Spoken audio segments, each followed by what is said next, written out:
les 3 preuves que votre problème n'est pas un problème d'argent. Le manque d'argent n'est jamais, au grand jamais, un problème. En réalité, ce qui crée le problème d'argent, c'est ça le réel problème. Et ce sont les...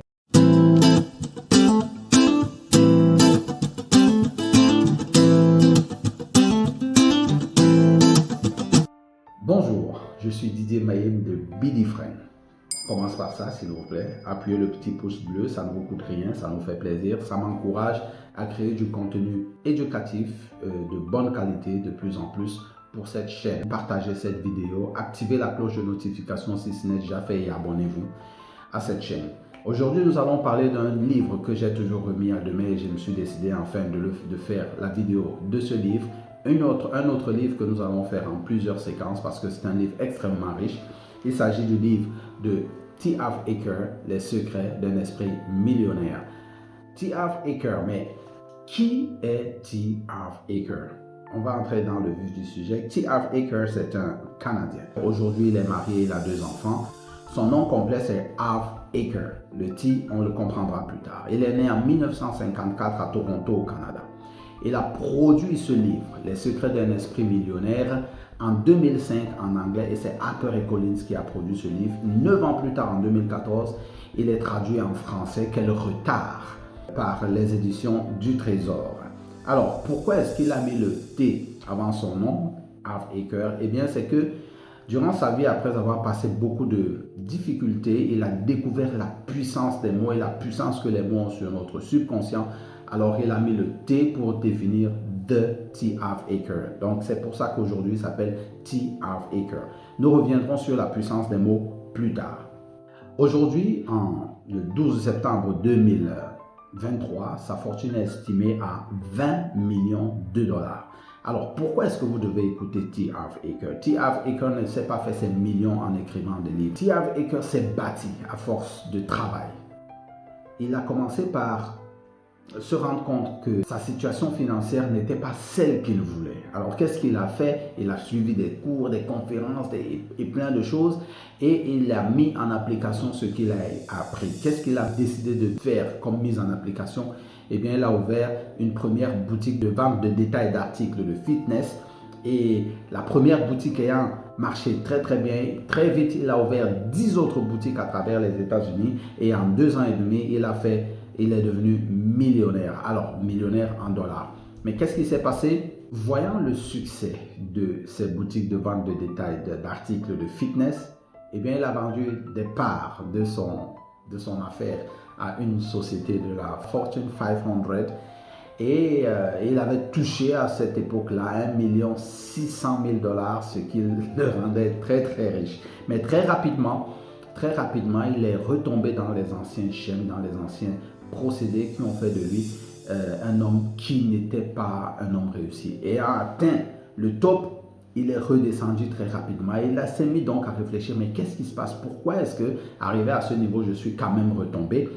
Et ayant travaillé dessus, il a découvert pourquoi. Il a créé sa première formation, Street Smart Business School, dans laquelle il enseigne les stratégies d'affaires de débrouillard. Et ensuite, il s'est rendu compte que quelle que soit la qualité de l'outil, si vous n'avez pas le bon état d'esprit ou bien la bonne programmation, vous êtes foutu d'avance. C'est pour ça qu'il a fait son signe, il a créé son signe, il a inventé, il a inauguré son signe, ceci, en indiquant que si vous avez des trous ici, quelle que soit la puissance des outils que vous utilisez, eh bien vous n'arriverez à rien. Il a donc créé le Millionaire Mind Intensive Seminar pour corriger le jeu financier de l'intérieur. Voilà ce qu'on peut dire de T. Harv Eker. Vous pouvez faire d'autres recherches, mais vous devez absolument prendre ce livre et le lire. Passons actuellement au résumé du livre. T. Harv Eker a écrit son livre d'une façon exceptionnelle. Il commence par sa biographie, une très courte biographie, mais qui en dit long. Ensuite, il enchaîne avec la première partie de son livre dans laquelle il parle du plan financier intérieur. Ensuite, la deuxième partie dans laquelle il parle des dossiers financiers de votre esprit. Dans cette deuxième partie, il parcourt 17 dossiers financiers particuliers qui sont communs aux riches et aux pauvres. Les 17 dossiers, nous les avons tous, que nous soyons riches ou pauvres. La différence, c'est que la façon dont nous les appliquons est extrêmement différente. Et donc, dans ces différents chapitres, il aborde l'explication du dossier mental dont il parle, comment cela se matérialise, comment cela, vous pouvez le voir si c'est en vous ou pas, et bien sûr, les actions à mener pour corriger le dossier financier. Quelques exemples de dossiers financiers. Le dossier numéro 1, là où pendant que les riches créent leur vie, les pauvres subissent leur vie. Le dossier numéro 5, pendant que les riches voient les occasions, les pauvres voient des obstacles. Le dossier numéro 8, où il démontre que les riches aiment vendre alors que les pauvres détestent la vente. Le dossier numéro 12, là où il montre que là où les pauvres ne voient que l'un ou l'autre, les riches voient les deux possibilités. Et le dossier numéro 17, qui constitue le dernier dossier, il montre qu'un dossier de l'esprit des riches, c'est qu'ils sont toujours en train d'apprendre, tandis que les pauvres, eux, ils savent tout, alors qu'ils n'apprennent jamais rien. Donc, voilà brièvement le résumé de ce livre. Alors, passons rapidement aux morceaux choisis pour les trois preuves. Les trois preuves dont je vous parle au début. Les trois preuves que votre problème n'est pas un problème d'argent. Les trois preuves que T. Harv Eker donne. Et ça, c'est la première partie des vidéos que nous allons mettre ensemble pour couvrir ce livre de T. Harv Eker. Alors, le premier morceau choisi, je l'ai pris à la page 22, paragraphe 4 et la page 25, paragraphe 1 et 2. Il faut comprendre ici que T. Harv Eker aborde un sujet classique pour vous montrer la première preuve que votre problème, ce n'est pas un problème d'argent. Écoutez ce qu'il dit à la page 22 au paragraphe 4.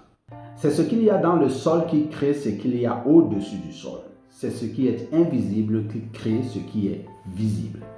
Qu'est-ce que cela veut dire? Cela signifie que si vous souhaitez changer les fruits, vous devez d'abord changer les racines. Si vous souhaitez changer le visible, il vous faudra d'abord changer l'invisible. Ceci est tellement vrai. Aujourd'hui, on se concentre beaucoup sur les fruits. Ok, mais si le fruit est inadéquat, faut-il l'arracher et attendre d'autres fruits ou bien faut-il travailler sur les racines de l'arbre qui produisent le fruit afin que nous puissions avoir un fruit de bonne qualité? Et cela s'applique donc facilement sur l'argent. Écoutez bien comment lui-même il arrive à cette conclusion. Il dit ceci: le manque d'argent n'est jamais, au grand jamais, un problème. Le manque d'argent n'est que le symptôme de ce qui se passe sous la surface. Si les choses ne vont pas bien dans votre vie extérieure, dans votre argent, c'est parce que les choses ne vont pas bien dans votre vie intérieure. Voilà tout. Le problème d'argent, ce n'est pas un problème. En réalité, ce qui crée le problème d'argent, c'est ça le réel problème. Et ce sont les racines. Mais qu'est-ce qu'il entend, qu'est-ce qu'il veut, qu'est-ce qu'il appelle ici les racines? Beaucoup de personnes aujourd'hui, quand ils regardent, oh j'ai trop de problèmes d'argent, j'ai trop de problèmes d'argent. Non, ce n'est pas l'expression qu'il faut avoir. Il faut corriger cette expression. Le manque d'argent, ce n'est pas le problème. Le problème, c'est dans les racines qui produisent l'argent. C'est ça le problème. On a vu que c'est à partir des racines que se crée le fruit. L'argent, c'est juste le fruit. Les racines, c'est autre chose. Mais pour avoir de bons fruits, qu'est-ce qu'il faut faire? À la page 28, et ça c'est la deuxième pépite, à la page 28, au paragraphe 2 et au paragraphe 5. Écoutez ce que T. Harv Eker a dit ici. Votre plan financier intérieur est simplement votre programme ou votre façon prédéterminée d'être en relation avec l'argent. Waouh, c'est brutal. Votre plan financier intérieur se compose principalement des renseignements ou de la programmation que vous avez reçue par le passé, surtout durant votre enfance. Les racines constituent les programmes qui produisent les résultats. C'est la raison pour laquelle T. Harv Eker utilise cette formule. Les pensées mènent aux sentiments, les sentiments mènent aux actions et les actions mènent aux résultats. Donc simplement, lorsque les racines d'un arbre sont magnifiques, les fruits que donne cet arbre seront aussi magnifiques. Donc évidemment, si votre plan financier intérieur est magnifique, votre résultat en termes financiers sera magnifique. Mais L'inverse est tout aussi vrai. Si votre plan financier intérieur est médiocre, vos résultats seront médiocres. Alors observez vos résultats et tirez vous-même votre conclusion. C'est la deuxième preuve. Maintenant, qu'est-ce qui crée les pensées? D'où viennent nos pensées? Écoutez bien ce qu'il dit. Votre plan financier intérieur se compose principalement des renseignements et de la programmation que vous avez reçus par le passé, surtout durant votre enfance. Voyez-vous ça? Donc la formule change complètement. Et à la page 30, le paragraphe 1, il nous sort cette formule et il dit: les programmes produisent les pensées produisent les sentiments produisent les actions et les actions produisent les résultats. Votre programmation mène à vos pensées mènent à vos sentiments mènent à vos actions mènent à vos résultats. Deuxième preuve. C'est exceptionnel. Évidemment, c'est la racine, le programme qui produit le fruit qui est le manque d'argent. Le manque d'argent n'est pas le problème. Le manque d'argent est l'indice d'un problème plus profond qui est votre programmation. Et votre programmation s'est faite, vous l'avez bien entendu, durant votre jeunesse et principalement entre l'âge de 0 et 7 ans. Mais revenons là-dessus avec la troisième preuve à la page 31 et au paragraphe 2. Écoutez ce qu'il dit. Tout ce que nous entendons au sujet de l'argent quand nous sommes jeunes reste dans notre subconscient, je dirais même dans notre inconscient, inscrit dans le plan qui dirige notre vie financière. Incroyable. Troisième preuve, l'éducation que nous avons reçue entre 0 et 7 ans établit les fondations des programmes que nous allons vivre toute notre vie durant. Et donc, c'est ce plan inscrit pendant notre jeunesse, dans notre ADN, qui crée le fruit, qui est le manque d'argent. Comment ça se fait cette programmation? La deuxième façon dont nous sommes conditionnés porte le nom d'exemple. Comment se comportaient vos parents par rapport à l'argent lorsque vous grandissiez? Est-ce qu'un des deux ou les deux géraient bien ou mal leur argent? Étaient-ils dépensiers ou économes? Investissaient-ils avec sagesse ou n'investissaient-ils pas du tout? Prenaient-ils des risques ou étaient-ils conservateurs? Avaient-ils toujours de l'argent en banque ou était-ce le cas seulement de manière sporadique? Faisait-on facilement de l'argent dans votre famille ou était-ce toujours un domaine difficile? Voilà comment vous avez été programmé durant toute votre vie. Dernière question. L'argent était-il une source de joie dans votre foyer ou une cause de querelle amère? Voilà la programmation que nous subissons, celle de l'exemple de nos parents. Ici donc, vous venez de découvrir les trois preuves. Les racines qui sont notre programmation, les programmes eux-mêmes et troisièmement, l'éducation que nous avons reçue pour avoir ces programmes. Que pouvons-nous dire en conclusion de cette première vidéo sur le livre Les secrets d'un esprit millionnaire de T. Harv Eker? En conclusion, nous dirons que nos résultats viennent de nos programmes. Nos programmes viennent de l'éducation que nous avons reçue entre l'âge de 0 et 7 ans. Et pour savoir quelle était la qualité de cette éducation, eh bien, nous devons regarder aux résultats chiffrés financiers que nous faisons. Si ces résultats chiffrés financiers ne sont pas adéquats, cela veut dire automatiquement que nous devons changer, modifier l'éducation que nous avons reçue.